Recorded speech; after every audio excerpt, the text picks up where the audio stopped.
শীত বিদায় নেয় বাড়ছে মশার উৎপাত। আবারও ছড়াতে শুরু করেছে মশাবাহিত নানা রোগ। চলতি বছর এই পর্যন্ত ডেঙ্গু আক্রান্ত হয়েছেন প্রায় ১৪০০ মানুষ। এদিকে রাজধানীর বায়ুদূষণ ডেঙ্গুর প্রকোপ বাড়াচ্ছে, এমনটা উঠে এসেছে এক গবেষণায়। বিশেষজ্ঞরা বলছেন, ডেঙ্গুকে এখন সারা বছরের রোগ হিসেবে ধরে নিয়ে দীর্ঘমেয়াদী পরিকল্পনার দিকে এগুতে হবে সরকারকে।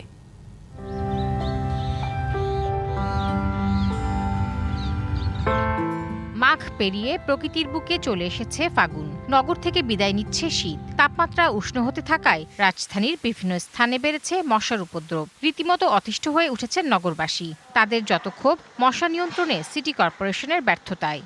মশার লেগে আমরা গরিব মানুষ তো ভালো করে মশারি কিনতে পারি না, গুলব জ্বালায় থাকি। এবার মশা অনেক বাড়ছে, মানে সিটি কর্পোরেশন আল্লাহরা ওরম ঠিক মতন আসে না, ওষুধও ঠিক মতন দেন, এজন্য খুব মশা বাড়ছে। যে ড্রেনের ময়লা আবর্জনা এগুলি থাকে, ওরা এই গলি চিপা আসে না উঠাইবার জন্য। 15 দিনে একদিন আসে এরকম ধরনের আর কি, প্রতিদিন তো আর ওষুধ দিতে আসে না। কালার এক্সপার্ট ডার্ক স্যাপ এবং মাইল্ড অন হ্যান্ডস টেকনোলজি সমৃদ্ধ অরিক্স অ্যাডভান্স ডিটারজেন্ট পাউডার আপনার লন্ড্রি এক্সপার্ট।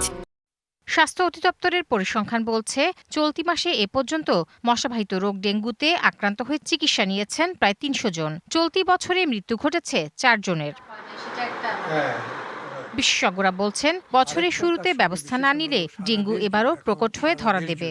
সারা বছর সারা দেশ জুড়ে যেহেতু এটা হচ্ছে, সুতরাং যদি আপনি স্বাস্থ্য সমস্যা হিসেবে বলতে চান, এটাকে ১ নম্বর একটা জরুরি জনস্বাস্থ্য সমস্যা হিসেবে গণ্য করা উচিত। বছরের শুরুতে দরকার হলো প্রথমে একটা সার্ভে করা, যেমন ধরেন এই মার্চ এপ্রিলে সার্ভেটা করে ফেলা দরকার।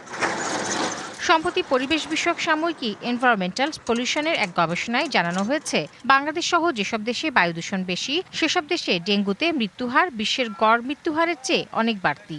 আবার এসব দেশের যেসব এলাকা অতি দূষিত, মৃত্যুহারও বেশি সেসব এলাকায়। ঢাকা শহরের তাপমাত্রা অন্য শহরগুলোর থেকে বেশি। এই মশাগুলা বেশি করে তারা ডিম পাড়ে, ডিম পারলে পরে বেশি করে মশা হচ্ছে।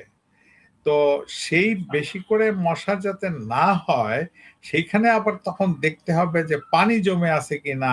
কিছু হটস্পট আছে ঢাকা শহরে, কিছু জায়গা আছে যেখানে নাকি বেশি করে ডেঙ্গু হয়। মানুষকে সম্পৃক্ত করে এটার ব্যবস্থাপনা করতে হবে।